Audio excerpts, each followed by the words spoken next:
آج ہم آپ کو ایک قاتل بادشاہ جو ہر روز ایک لڑکی کو قتل کرتا تھا کی کہانی سنائیں گے۔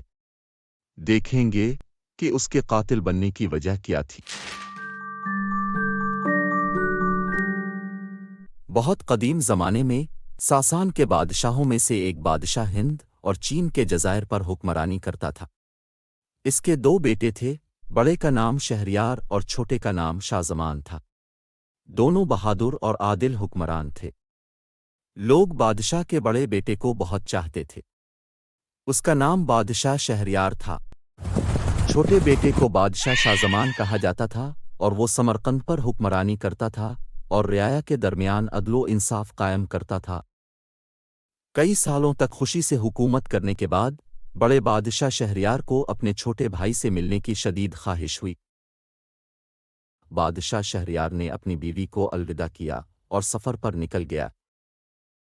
محل سے نکلنے کے بعد بادشاہ نے جنگل کے راستے اپنے بھائی کے پاس جانے کا فیصلہ کیا، لیکن کچھ دور جانے کے بعد اسے خیال آیا کہ میں تو تحفے محل میں ہی بھول آیا ہوں۔ چنانچہ وہ واپس مڑا اور محل میں داخل ہوا۔ محل میں داخل ہوتے ہی وہ اپنے کمرے کی طرف گیا، لیکن بادشاہ کے محل میں داخل ہونے سے کچھ دیر پہلے ہی ایک غلام جو کہ بادشاہ شہریار کی بیوی کا عاشق تھا، کمرے میں داخل ہو کر بادشاہ کی بیوی سے بوس بکنار کرنے لگا۔ اسی وقت بادشاہ بھی کمرے میں داخل ہوا۔ وہ یہ دیکھ کر بہت حیران ہوا کہ اس کی بیوی اپنے ایک غلام کے ساتھ کمرے میں ہے۔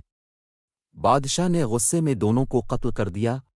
کچھ دیر بادشاہ کمرے میں پریشانی کی حالت میں کھڑا رہا۔ بادشاہ پریشانی کی حالت میں تحفے لے کر کمرے سے باہر چلا گیا اور دوبارہ اپنے سفر پر نکل کھڑا ہوا۔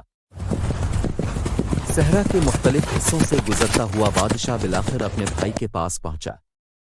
چھوٹے بھائی نے شاندار استقبال کیا اور اپنے بھائی کو خوش آمدید کہا۔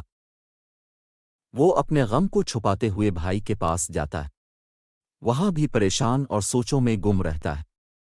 وہ اپنے بھائی کے پوچھنے پر بھی کچھ نہیں بتاتا ہے۔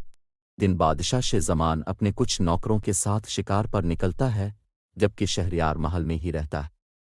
کچھ گھنٹوں بعد جب بادشاہ شہریار کھڑکی سے باہر کی طرف دیکھ رہا ہوتا ہے تو اچانک ایک منظر دیکھ کر چونک جاتا ہے۔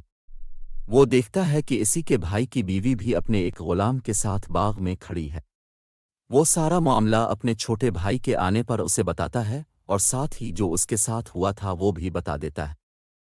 چھوٹا بھائی اس کی بات پر یقین نہیں کرتا اور کہتا ہے کہ میں اپنی آنکھوں سے دیکھنا چاہتا ہوں یہ سب منظر۔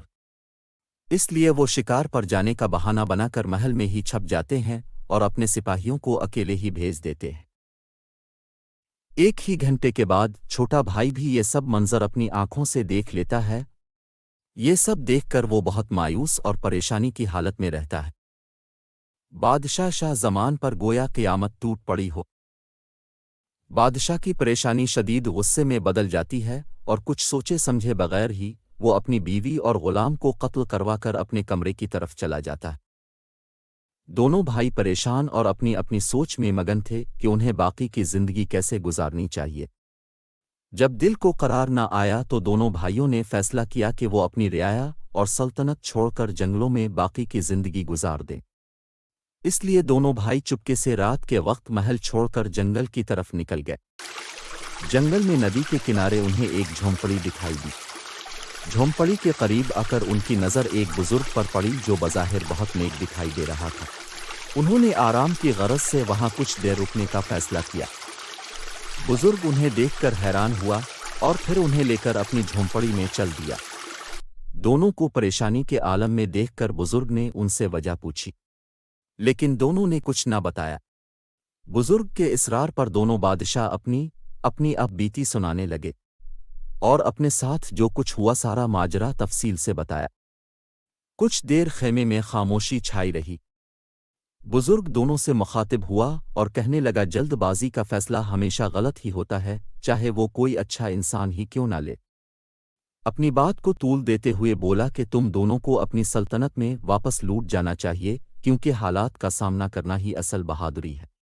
بزرگ کی بات سن کر دونوں بھائیوں نے طے کیا کہ وہ اپنی سلطنت میں لوٹ جائیں گے اور درویش کی نصیحت کے مطابق باقی کی زندگی گزاریں گے۔ دونوں بھائی ایک دوسرے کو الوداع کرتے ہوئے اپنے اپنے راستے پر روانہ ہو گئے۔